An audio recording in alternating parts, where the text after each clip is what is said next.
Hello everyone guys, welcome back to my channel teacher वाली class. और आज हम पढ़ेंगे the making of a scientist का सेकंड पार्ट, जो कि यहाँ से स्टार्ट है। फर्स्ट पार्ट हम इसका कर चुके थे पहली वाली क्लास में, तो आज हम यहाँ से पढ़ेंगे। Then in the 7th grade he got a hint of what real science is when he entered a county science fair and lost.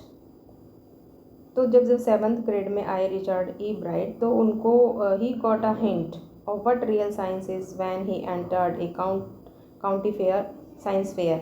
मतलब ये एक फेयर हुआ था, एक मतलब लाइक कंपटीशन था। वहाँ पर जब उन्होंने एंटर किया तो उनको एक हिंट मिला कि रियल साइंस होती क्या है, और उसमें कुछ भी अचीव करने का चांस ये लॉस्ट कर चुके थे, क्योंकि इन्होंने कोई रियल एक्सपेरिमेंट किया नहीं था। तो देखते हैं वो क्या था।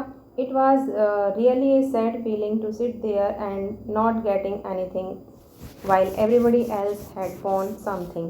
कि जब वो इस वाले कंपटीशन में बैठे तो उन्होंने ये पाया कि जो it was really sad feeling, उनके लिए ये सैड फीलिंग थी वहाँ पर बैठना, क्योंकि उन्होंने वहाँ पर कोई भी प्राइज़ गेन नहीं किया, जबकि सब लोगों को प्राइज़ मिला था। His entry was slides of frog tissues. मतलब उन्होंने क्या एज ए एक्सपेरिमेंट क्या शो किया था, जो फ्रॉग टिश्यूज़ थे बस सिंपली उनको माइक्रोस्कोप पे रख के दिखा दिया, जो कि कोई एक रियल सेंस में एक्सपेरिमेंट था ही नहीं, जिसकी वजह से उनको कोई प्राइज़ नहीं मिलता है। He realize the winners had try to do real experiment, not simply make a neat display. उनको वहाँ पे जाके रियलाइज़ हुआ जो ये विनर्स हैं उनको एक रियल एक्सपेरिमेंट करने के बदले उनको प्राइज़ मिला है, ना कि सिंपली मेरी तरह से टिश्यूज़ को डिस्प्ले करने से। Already the competitive spirit that drives Richard E Bright was appearing. और पहले से ही उनके अंदर एक कॉम्पिटिटिव स्पिरिट थी रिचर्ड ई ब्राइट के अंदर, जो कि वो बाहर लाना चाहते थे। I knew that for the next years fair I would have to do a real experiment. मैं जानता था कि अगले जो भी नेक्स्ट काउंटी फेयर होगा अगले साल, तो मैं एक रियल एक्सपेरिमेंट पेश करूँगा, ही सैड, उसने कहा। And the subject I knew most about was insect work I had been doing in the past several years. और जो मैं टॉपिक लूँगा वो मेरा इंसेक्ट से रिलेटेड होगा, क्योंकि उसी पर मैं बहुत सालों से काम भी कर रहा था। So he wrote to doctor Urquhart for ideas. इसलिए उसने डॉक्टर उर्कहार्ट को लिखा कि मुझे आइडिया दें। And the back came A stack of suggestions for experiment. और फिर उनको बहुत सारे सजेशंस मिले एक्सपेरिमेंट के लिए। Those kept Ebright busy all through high school and led to prize project in county and international science fair. और जिसकी वजह से फिर उनको ये जो काउंटी फेयर है और जो साइंस फेयर है इंटरनेशनल, इन सभी में उनको प्राइज़ भी मिलेगा। For the 8th grade project E Bright tried to find the cause of a viral disease that kills nearly all monarch caterpillars every few years. जब वो अपने 8th क्लास में आए, 8th ग्रेड में आए अपने प्रोजेक्ट के, तो ई ब्राइट ने कोशिश की ये पता लगाने की कि जो वायरल डिजीज़ हो रही है जो किसके अंदर, जिसके कारण कि वो viral disease kills nearly all monarch caterpillars every few years. मतलब कुछ समय के बाद जो मोनार्क कैटरपिलर्स होती हैं उनको एक वायरल डिजीज़ के कारण वो मर जाती हैं। तो इस चीज़ के ऊपर उन्होंने कोशिश की उनका पता लगाने की। Ebright thought the disease might be carried by a beetle. उन्होंने सोचा कि ये जो डिजीज़ है, ये जो बीमारी है, वो बीटल के कारण होती है। He tried raising caterpillars in the presence of beetle. तो उन्होंने क्या किया, उनको रेज करना स्टार्ट कर दिया कैटरपिलर्स को बीटल के प्रेजेंस में ही। I didn't get any real result, लेकिन उनको कोई भी रियल रिजल्ट नहीं मिला। But I went ahead and showed that I had tried the experiment, this time I won. और इस समय मैं जीत गया। मतलब वो उस पर कैरी ऑन करते गए और लास्ट में वो उनको जीत मिली। The next year, his science fair project was testing the theory that viceroy butterflies copy monarchs.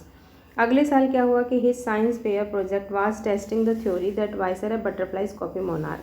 अगले साल उन्होंने इस प्रोजेक्ट पे काम किया कि जो वाइसराय बटरफ्लाई होती हैं वो मोनार्क को कॉपी करती हैं। The theory was that the monarch look like viceroys look like monarchs because monarchs don't taste good to birds. जो वाइसराय हैं वो मोनार्क की तरह बनना चाहती थी, क्योंकि जो बर्ड्स हैं उनको ये अच्छी नहीं लगती थी, इसलिए वो भी वैसा ही बनना चाहती थी। कहने का मतलब ये है कि जो बर्ड्स हैं वो मोनार्क बटरफ्लाई को नहीं खाती, वो वायसराय को खाती हैं, इसलिए वायसराय मोनार्क की कॉपी करती हैं। Viceroys on the other hand do taste good to birds, जबकि दूसरी तरफ जो वायसराय है बटरफ्लाई है वो बर्ड्स को अच्छी लगती है। तो ये मोनार्क है, ये वायसराय है, ये इसको कॉपी करती हैं। ईब्राइड्स, अच्छा एक लाइन रह गई है। So the more they look like monarchs and less likely they are to become a bird's dinner. अगर वो मोनार्क की जैसी दिखेंगी तो जो बर्ड्स का डिनर वो कम मात्रा में बनेंगी, ऐसा सोच था। ठीक है। Ebright's project was to see whether in fact the birds would eat monarchs. He found that a starling would not eat ordinary bird food. जो उनका एक्सपेरिमेंट आगे इसके ऊपर होने वाला था, तो उन्होंने क्या पाया, Ebright's project was to see, उनका प्रोजेक्ट ये था ये देखना कि the birds would eat monarch, कि पक्षी मोनार्क मतलब बर्ड्स वुड ईट, कि जो पक्षी हैं वो मोनार्क को खा जाएंगे।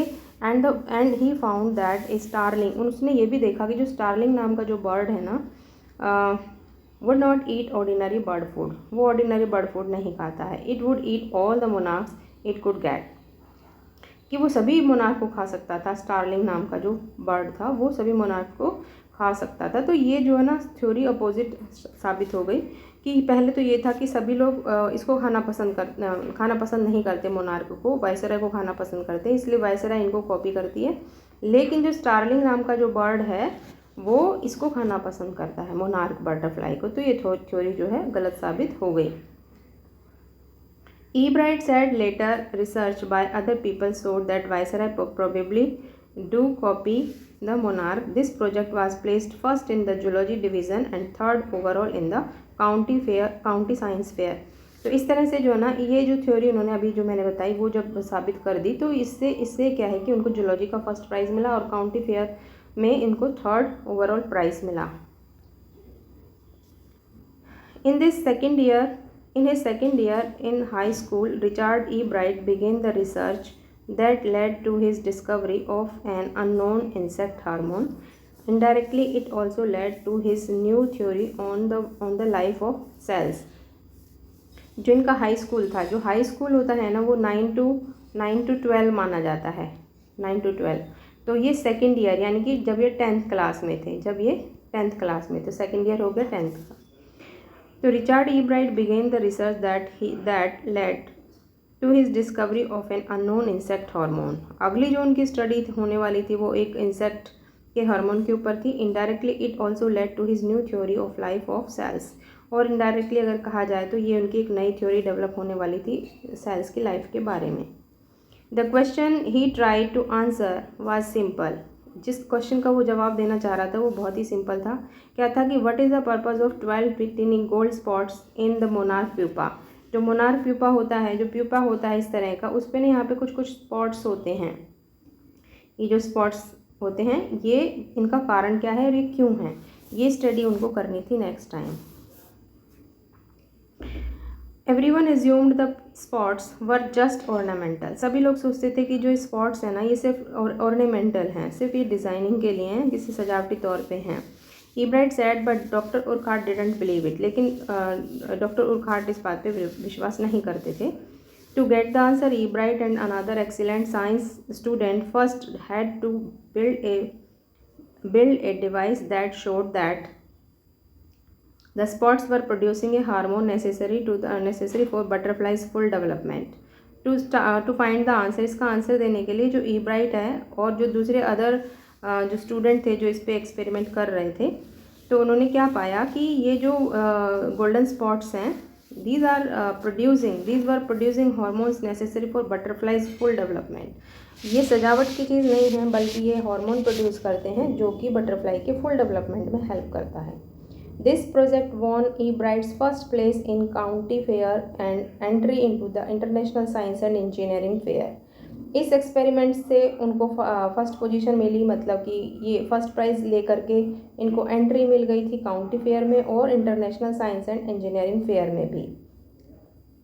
There he won third prize for zoology, वहाँ पर जूलॉजी के लिए इनको थर्ड प्राइज़ मिला। And he also got a chance to work during the summer at the entomology laboratory of the Walter Reed Army Institute of Research. There he won third prize of zoology, and he also got a chance to work during the summer at the entomology laboratory of Walter Reed Army Institute of Research. तो ही also got a chance, उसको एक chance भी मिल गया कि वो summer के time पे entomology laboratory में काम कर सकते हैं, जो कि वॉल्टर रीड आर्मी इंस्टीट्यूट की तरफ से थी। तो आज के लिए हम इतना ही करेंगे। नेक्स्ट क्लास के लिए हम नेक्स्ट चैप्टर शुरू करेंगे, सॉरी इसका नेक्स्ट पार्ट थर्ड स्टार्ट करेंगे और इसको एंड कर देंगे। Thank you so much. If you like my content you can like share and subscribe my channel. Thank you so much.